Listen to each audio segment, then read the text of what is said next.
Renungan KARMA.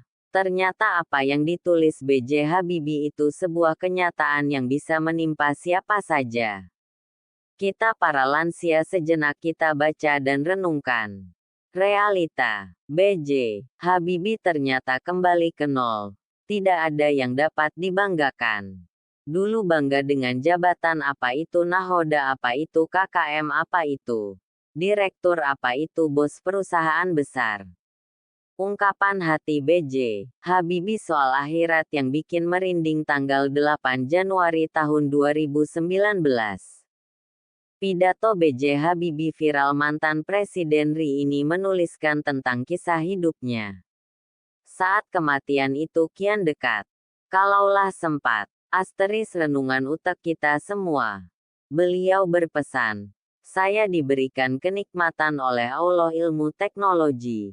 Sehingga saya bisa membuat pesawat terbang. Tapi sekarang saya tahu bahwa ilmu agama itu lebih bermanfaat untuk umat. Kalau saya disuruh memilih antara keduanya maka saya akan memilih ilmu agama atau berbuat baik dan berdharma pada orang banyak. Sepi penghuni. Istri sudah meninggal. Tangan menggigil karena lemah. Penyakit menggerogoti sejak lama. Duduk tak enak. Berjalan pun tak nyaman. Untunglah seorang kerabat jauh mau tinggal bersama menemani beserta seorang pembantu. 3 anak. Semuanya sukses, berpendidikan tinggi sampai ke luar negeri. Ada yang sekarang berkarir di luar negeri. Ada yang bekerja di perusahaan asing dengan posisi tinggi. Dan ada pula yang jadi pengusaha. Soal ekonomi. Saya angkat 2 jempol semuanya kaya raya. Namun, saat tua seperti ini dia merasa hampa. Ada pilu mendesak di sudut hatinya. Tidur tak nyaman. Dia berjalan memandangi foto-foto masa lalunya ketika masih perkasa dan enegik yang penuh kenangan. Di rumah yang besar dia merasa kesepian. Tiada suara anak, cucu. Hanya detak jam dinding yang berbunyi teratur. Punggung terasa sakit. Sesekali air liurnya keluar dari mulutnya. Dari sudut mata ada air yang menetes. Rindu dikunjungi anak-anaknya. Tapi semua anak-anaknya sibuk dan tinggal jauh di kota atau negara lain. Ingin pergi ke tempat ibadah namun badan tak mampu berjalan.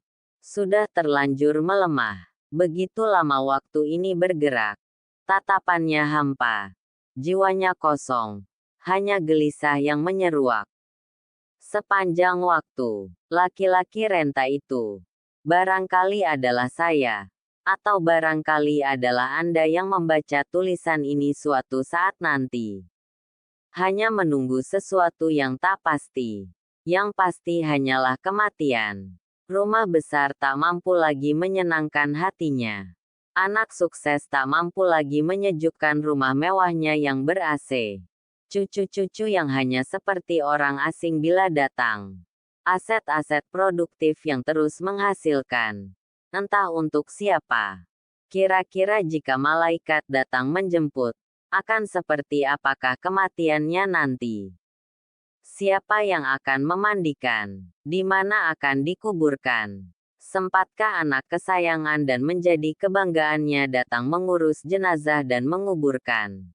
Apa amal yang akan dibawa ke akhirat nanti? Rumah akan ditinggal. Aset juga akan ditinggal pula. Anak-anak entah apakah akan ingat berdoa untuk kita atau tidak. Sedang ibadah mereka sendiri saja belum tentu dikerjakan.